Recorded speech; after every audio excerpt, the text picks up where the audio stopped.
everyone. Today we will talk about another method for the preparation of haloalkane.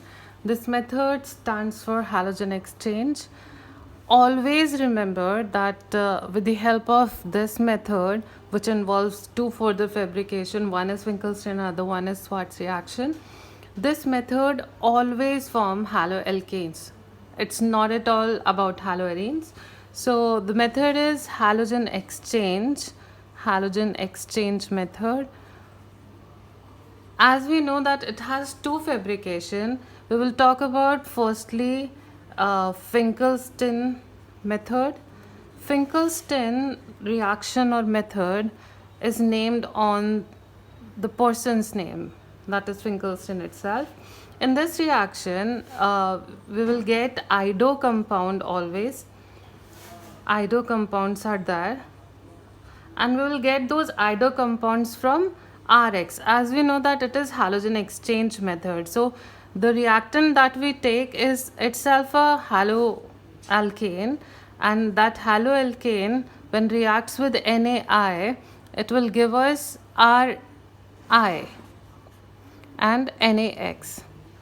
So this method is actually a method that helps us to form always ido compound, and this reaction take place in the presence of dry acetone. So let's talk about the type of question that we can see in this method. The type of question is like why we use dry acetone in Finkelstein reaction. So we use dry acetone in Finkelstein reaction to precipitate out NaX.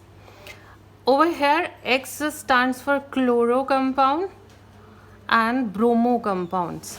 So with the help of chloroalkane and bromoalkane, when they react with NaI, we'll get ido alkanes, and we take dry acetone in this situation. So question was why we are taking dry acetone. Dry acetone is actually precipitates out NaX, and here X is chloro and bromo. So how?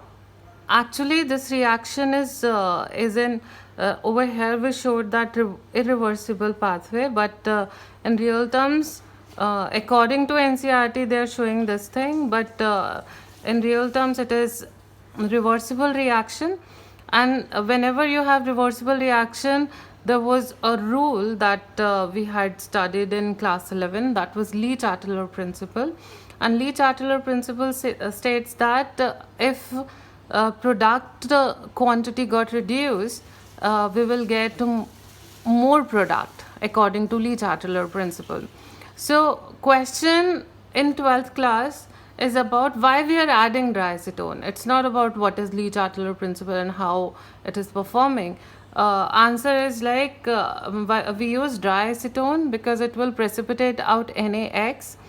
Over here X is chloro or could be bromo, and when it precipitates out, it will facilitates reaction in the forward direction. So this is what we need to remember in Finkelstein reaction. Then there is one more method that involves halogen exchange, which is Schwarz reaction. So Schwarz reaction is the method which help us to form fluorine compound or fluoro compound. Okay, so in this method we take RBr and we react this RBr with salts of fluorine. So salts of fluorine as in metallic fluoride compound, such as AgF, Hg2F2, COF2 and SbF2.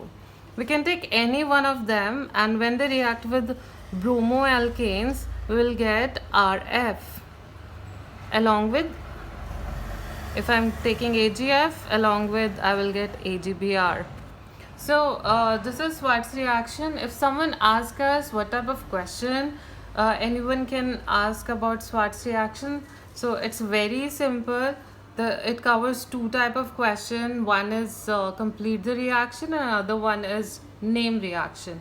And if someone asks you in terms of MCQ, then also it could be anything like in Schwarz reaction, what type of metallic fluoride we can take. So they will give you options, so you need to remember all fluoride compounds.